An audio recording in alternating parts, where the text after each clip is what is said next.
Hello and welcome back to the Toffee Blues YouTube channel, your source for all things Everton. My name's Thomas for one of our first opposition views of the season, especially in the Carabao Cup.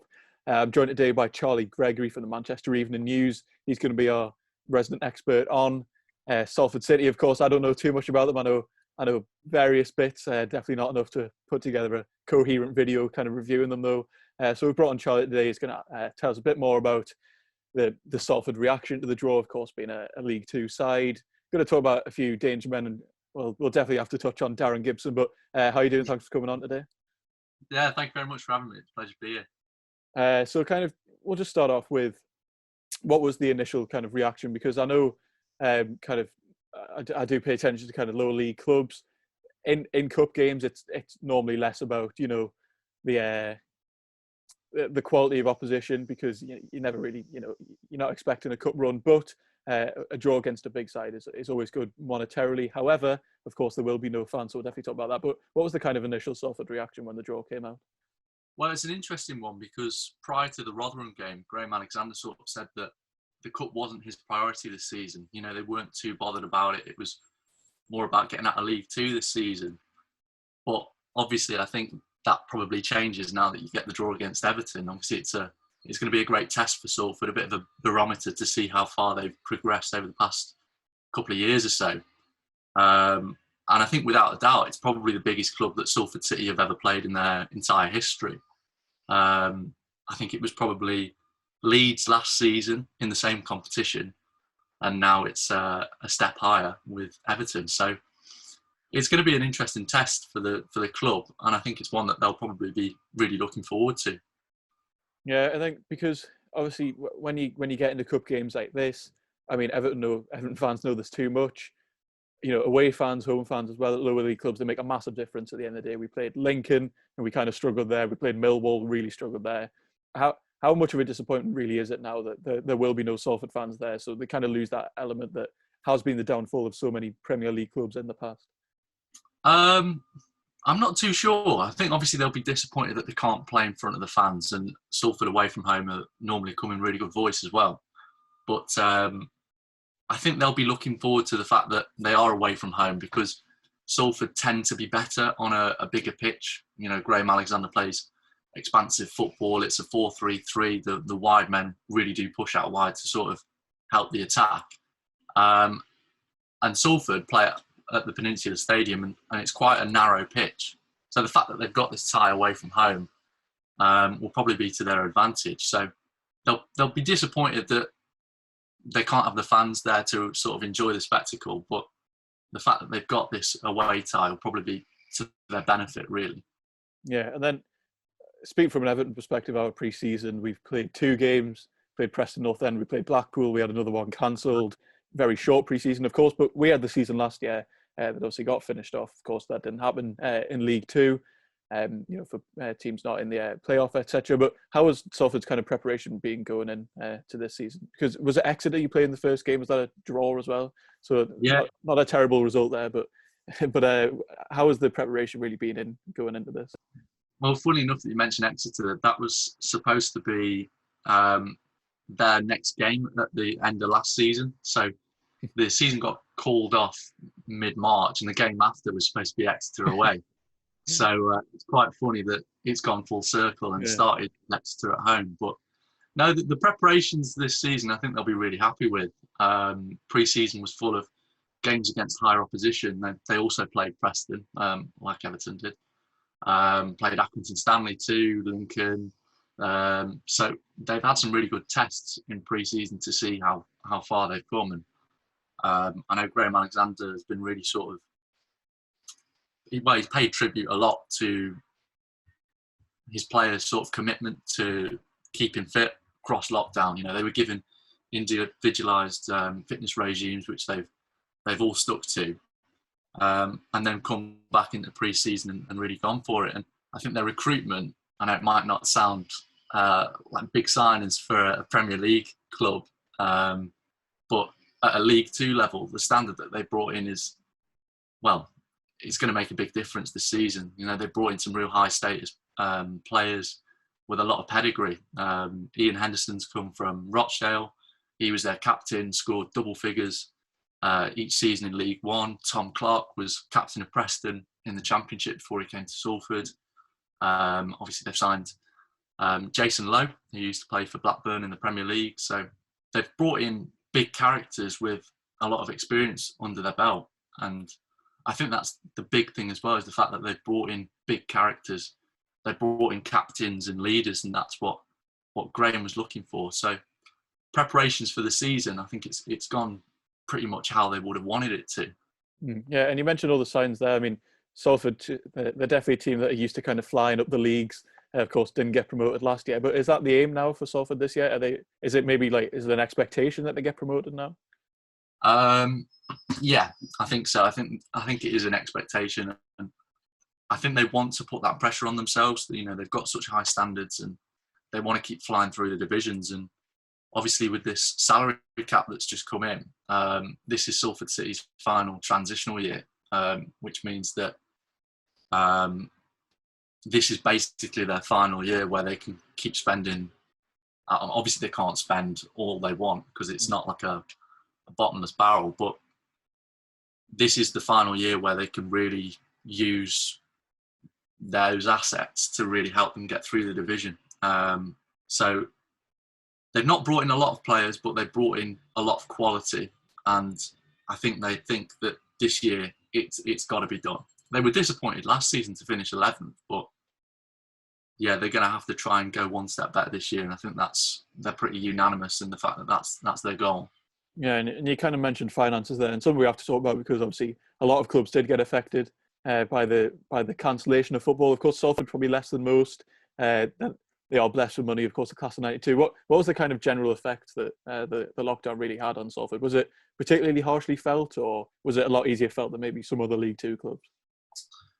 I don't know. It's quite hard to tell because obviously what happens behind the scenes we don't always get access to. But I think the fact that it was going to go to streaming, obviously streaming games and paying that way, may have played out as a bit of a benefit to Salford because obviously with the ties to Manchester United, there's a lot of international attention. So, you know, you're putting these streams onto international audiences, and people are viewing it in, you know, Malaysia, Australia, and places like this. You know, that's the interest that Salford City's got. So, I think they've been all right, but that's just my guess. You know, you never really know completely about how it impacts, especially League Two clubs where it does make a big difference. Yeah, and then kind of moving away from kind of the preparation, money, etc. We're going to have to talk about the lineup. I'll know a couple. I'm happily admitting I won't know any, but can you give us maybe your predicted lineup and then a couple of the key danger men who you see being very important? I think that they'll probably line up strong. I think that they'll want to put on a real good show of themselves, especially with the cameras being there, with, you know, Sky covering the game. Graham will definitely have one eye on the game against Grimsby at the weekend, which is their first away game in League Two. Obviously, he said, like I mentioned prior to Rotherham, that the league's definitely his priority, but this is one that he's going to be completely licking his lips with. You know, he'll be desperate to put on a good show. So I feel like he'll probably start off with Václav Hladký in goal. He's a new signing from St Mirren. Apparently rejected both Rangers and Celtic to join Salford. So interesting. Yeah, it's a bit of a coup actually. Funnily enough, it's one that Graham had said that he'd been working on all summer. So it's probably not the star man, but one of the best players in the team without a shadow of a doubt. And he's played a couple of games so far and looks really impressive as well. So I think he's one that the Everton front line will have to look out for because he's not going to be easy to get past. I think with the defence, it'll probably be Oscar Threlkel right back, two centre-halves of Ashley Easton, who's the new captain, and Tom Clark, who I mentioned signed from Preston. Left back will be Ibu Toure. Former Everton Academy, is he? Didn't he used to play for Everton Academy? How's his development, just before we generally get into it? Is he kind of done well there? Well, yeah, he's been player of the season last year. Oh, right. And interestingly, he's the only senior player left from the squad that Graham inherited when he moved to the club 2 years ago. So really, yeah. Says a lot about the way that he sort of progressed over the last few years. But really interesting character is Ibs, because he'd obviously been released by Everton. I think he'd been released by another club. I think it might have been Tranmere or something. And then he'd gone and played in Wales in the Welsh Premier Division. Got released from there as well. So he'd said that he'd considered packing it in, retiring, because all of his mates at the same age were sort of earning more money than him. And then he went to Nantwich Town, had a great spell there, went to Salford, and then obviously sort of just joined them in rising through the divisions. So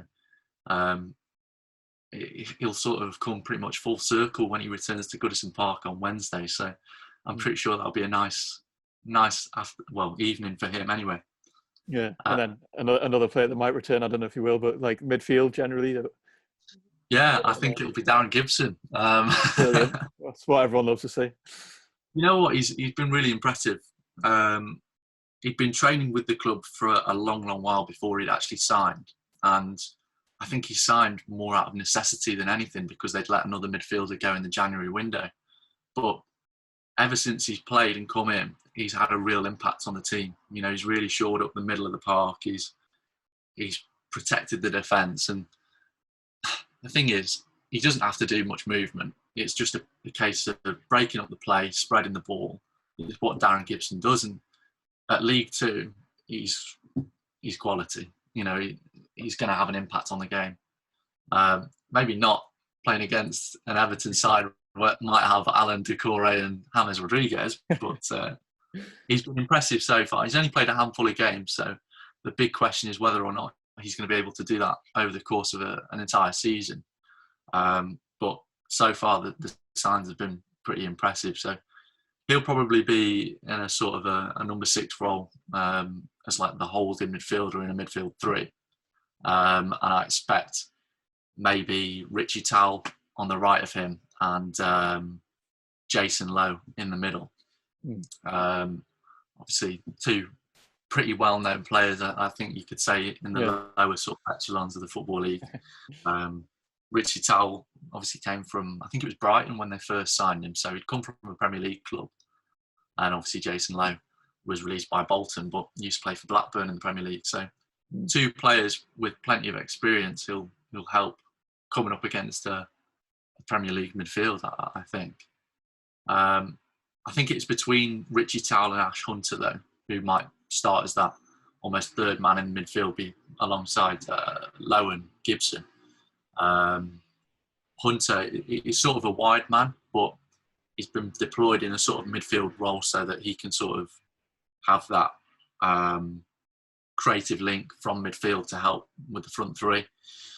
But it depends what Graham wants going into this game. He might think that he'll have to sort of shore up the midfield a little bit more and put a more defensive-minded player in there to combat a Premier League midfield. So I think that he'll probably go with Towell and push Hunter out wide.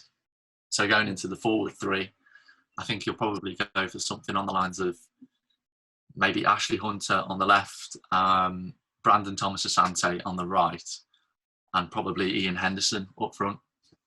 Yeah, are they kind of like the standouts there? And I do know a bit about Ian Henderson. I know various bits about Rochdale. I know how effective he was there. Is he definitely kind of the leading man now? Because it was probably a step down that he didn't necessarily have to make, really. He was still doing very well for Rochdale when he was there. Yeah, I was really surprised when he was a player that, I was told was close to joining the club. Obviously, he's 35 now, so it wasn't really a move that he had to make, but his contract ran out with Rochdale and he wanted a new challenge. And I'm always a bit sceptical when players that age join a club like Salford, because you sort of think, are they sort of here for like a final paycheck before they finish their career? But he's really been impressive in terms of his attitude and the way that he's applied himself at the club so far. He gives everything in every single game, and Salford are bearing the fruits of it, because he's pretty much scored in every game that he's played, whether it be a competitive game or in pre-season. So he's a player that's sort of just got that knack of managing to get in the right place at the right time and finishing it off. I'm not sure, though, whether he will play. In thinking about it, I think Salford probably won't expect to have too much of the possession, which might mean that they'd probably go for a bit of a target man instead. They played Tom Elliott off the bench on Saturday against Exeter and sort of just hoofed the ball up for him as a sort of a second dimension. So he might be somebody that leads the line from the start. But in terms of the wingmen, they're definitely two players to look out for, and they're too good for League Two, especially. I think Ashley Hunter's come from Fleetwood, and he's a really influential player. He's on every set piece. He wants to pick up the ball. He wants to drive at defenders. So if he plays, he's probably going to be Salford's danger man. In terms of one to look for the future, I think Brandon Thomas Asante is definitely that man. He's still so young. I think he's 19, 20, 21, something like that. Recently, well, he signed at the start of last season from Ebbsfleet, I think it was, in the National League, and broke into the team from the development squad. And he's pretty much got everything for a forward. You know, he's got a great finish. He's pacey, he's strong, he's skillful, he's agile.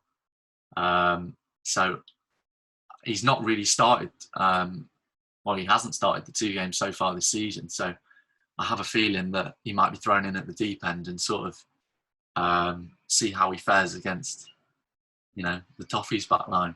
Yeah. So that's pretty much all my questions. But have you got any maybe predictions, expectations for the game? Because I mean, we'll rotate a lot. It's as much as I'd like to see James Rodriguez play against Salford. I'm not sure that's necessarily going to be the case. But have you got any kind of expectations, predictions going into the game? Well, that's the thing. What do you think that Everton are going to line up with? I think, in theory, we'll rotate a decent amount. You'd probably want to keep a couple of key players in just purely for the continuity aspect. And also, we've got a couple of key injuries at the moment, so there's only so much rotation you can do. But then our rotation is kind of our young players, really. We're bringing Jared Branthwaite, who, of course, we signed from Carlisle, Anthony Gordon, players like Niels and Kunku, who are very young players. And I'm sure Ancelotti will want to see how they're tested against, because they're not they are.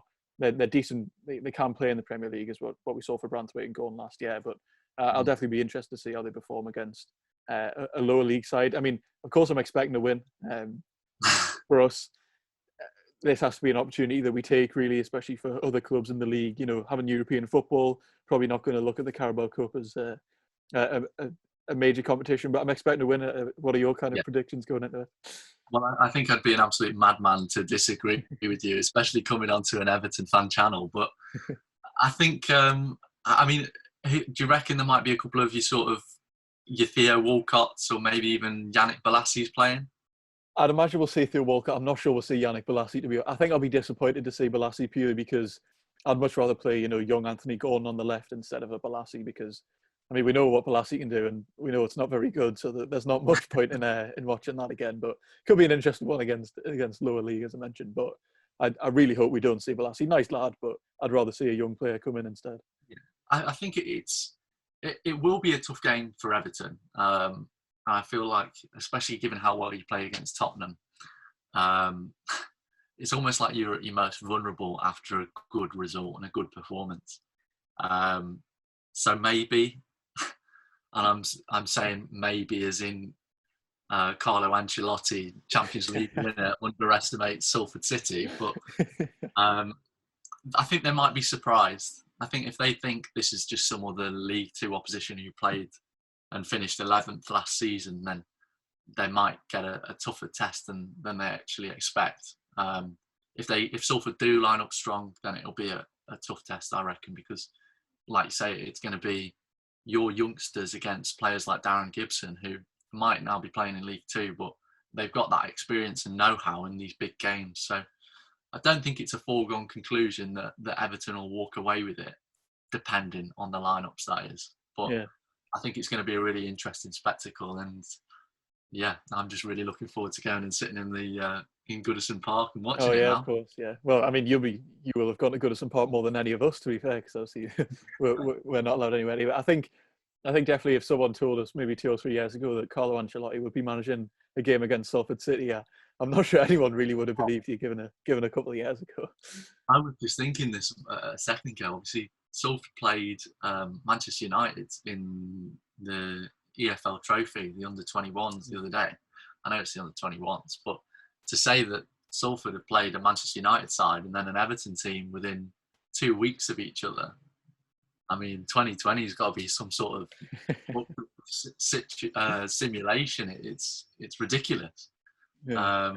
So it's been a real sort of ridiculous rise for the club, and I think they'll just be looking forward to going and playing at Goodison Park, putting a good show on, and sort of seeing how far they've progressed. And again, they'll probably just use it as a pre-season game to sort of see where their fitness is at, make sure that they're ready for the league campaign, because they're going to have a lot of games in a short space of time.